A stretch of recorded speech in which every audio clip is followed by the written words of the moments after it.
Hello and welcome to Indie Game Clinic, a channel all about indie games and how they're made. I'm Joe Baxter Webb. I'm a game designer and an academic in game studies and game design. I created a sort of weekly workshop where people send me their games and I feed back on them. And that means a lot of the games that I feature on my channel are not really in a state yet where they are ready for public consumption. But there are a few games every month that make me think, that was pretty good. I'm going to go back and play that again. Here are a few quick recommendations for some of the games that I played in December that I really think you should go and check out if you like the look of them.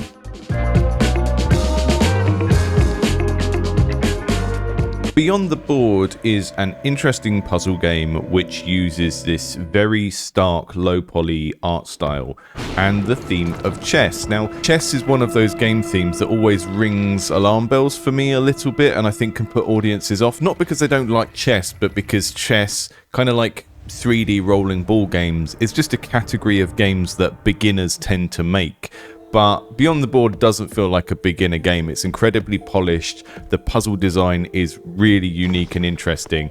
And although it scrambled my brain at various points, I really enjoyed it and I came back to it and had a lot of fun with it. I have a few very small gripes with the camera controls and clipping through things and the weird fact that I was using my mouse but the rumble was going off on my controller at the same time and vibrating the table. That was a strange bug, but it's very playable in its current state, and if you like the look of what you see here and you like head-scratching puzzle games, I would really advise going and checking that demo out now.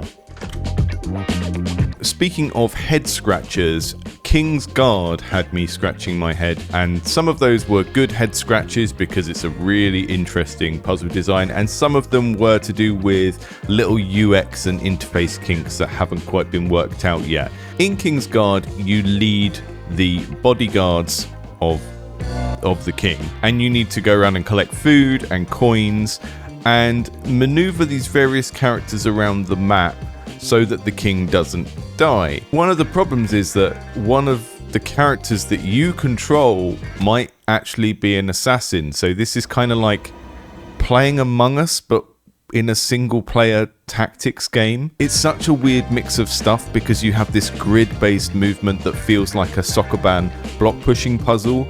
You also have all of these different characters with different abilities that you can use. You can complete each screen of the game by pushing the king off to safety, but that doesn't actually make you win. That just allows you to progress onto the next map.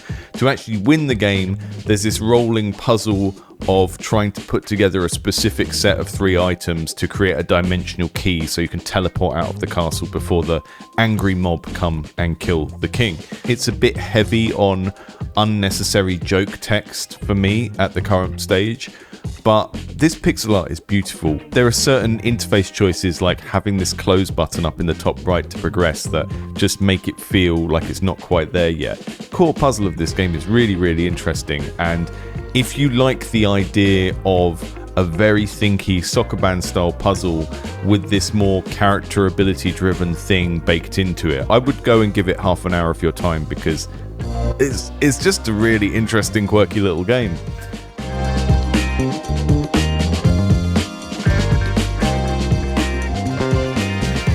Now the next game I want to recommend also has King in the title. We've just had a lot of King games this month. It's not because I'm a royalist or anything like that, far from it, although I do kind of like that portrait they did of Charles that makes him look like he's in Caelid in Elden Ring.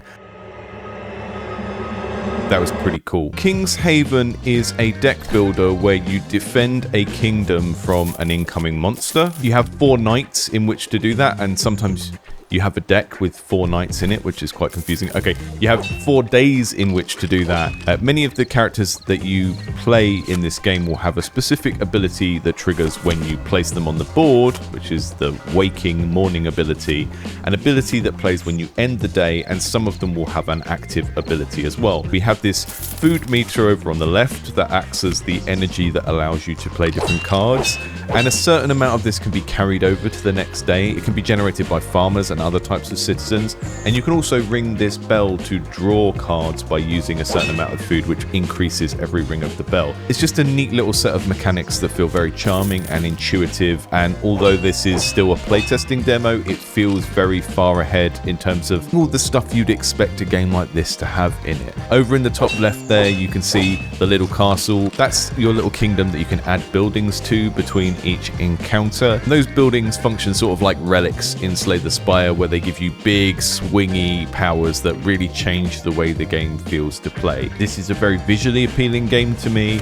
I like the way that you've got these 2D pixel art characters and the pixel shader on the 3D background. It all hangs together really nicely. I find some of the chunkier pixel fonts a little bit hard to read, but these are all very small things. I think if you like this sort of game, it's worth going and playing this for an hour or so. There's enough game there, and I think the real proof of a game like this is whether different runs feel different. Whether you can do a run with a paladin and a bunch of knights, and then another time you do a run where your town is full of spiders and rats. I did that and it felt genuinely different each time, and that's really what I'm looking for in a deck builder roguelike, is that sense of the game having a slightly different identity each time you build a new deck.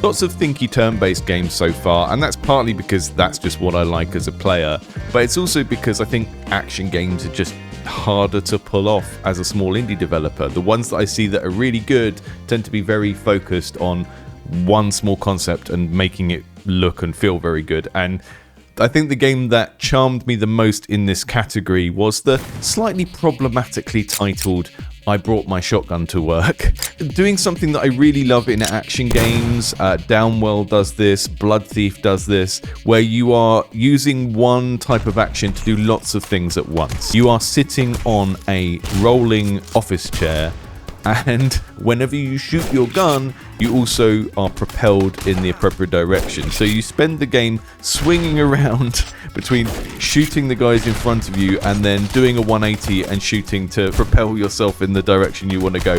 It's just really funny. I had a lot of fun with this. I didn't get to play it long enough to see if it develops later on, if we have more variety in the later areas of the office, but just a joy. If this footage speaks to you and it just makes you chuckle and makes you want to play it, go and check it out, because I think this is a really neat little game. It's very cathartic to bring your shotgun to work in a video game. Don't do it in real life unless you're a farmer and your job requires it in some way.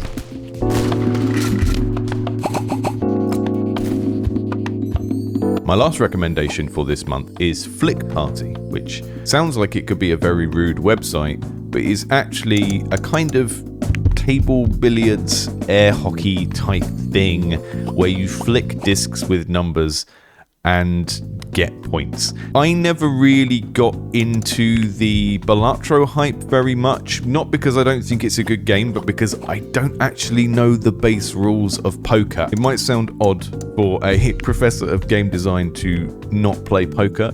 I have avoided it for a good chunk of my life, and with good reason, because I am neurologically predisposed to getting addicted to things and having poor impulse control. Flick Party requires you to position your disc, angle it, choose the power. As you progress through the game, you're going to build up multiplier triggers that relate to, what number is on the disc. You're going to add different discs to your rack so that when you set up the level, there is a different set of stuff out, and that creates different scoring conditions. And I just felt this was a really nice little tactile experience. The sound is really good. The music is well chosen. It's just nice to flick a thing into a thing and for it to go. And I also just really like that post Balatro we're getting loads of games that are just about points again. I kind of like how gamey that is, just getting some points, getting a multiplier, getting loads of points. It's not even just number go up. I like the fact that it's allowed to just be an abstract representation of how good you did, rather than it needing to have some kind of story couching or something. I like points. I like getting points. That's my professional game design opinion. There you go. A few small games I played this month that I thought were really great. If you're developing games, maybe you can take some design cues from these. If you just like playing games, go and play them, check them out, give the developers some feedback, give them a like or a wish list, give them some visibility. If you want your games played on the channel, I have a submission form on my website, indiegameclinic.com. If you email me them, I just delete the emails because I'm horrible. If you want to jump the queue a little bit, we also have regular playtest streams for the Patreon community. This is just a way that people who are part of our Discord community and support the channel through Patreon are able to get their games seen quicker, more regularly. It's a lovely little community. There's lots of developers in there, and one of the things that I like to see happening is folks who are working on similar sorts of games buddying up and playtesting each other's games and helping to iron out all of the problems, because the absolute worst thing you can do as a game developer is just work on something for ages without people playing it and then release it and then go, oh, why didn't it do well? And there's a lot of that out there. Hopefully this channel and the community around it helps to stop that happening, or helps to encourage people to go about game design the right way, which is a sort of back and forth between yourself and your playtesters, not just you making whatever you want and then fingers crossed. This is your first time on the channel, give us a like, subscribe. There'll be more stuff like this. There will be streams, there will be videos, there'll be deep dives into game design concepts and all of that kind of stuff. I'm not here to sell you a course. I'm not here to do sensationalist stuff about this game developer made £1 million. Not interested in any of that kind of stuff. So like and subscribe if you want more of this kind of game design content focused on small games that the audience are making and that the community are making. Thanks and happy holidays.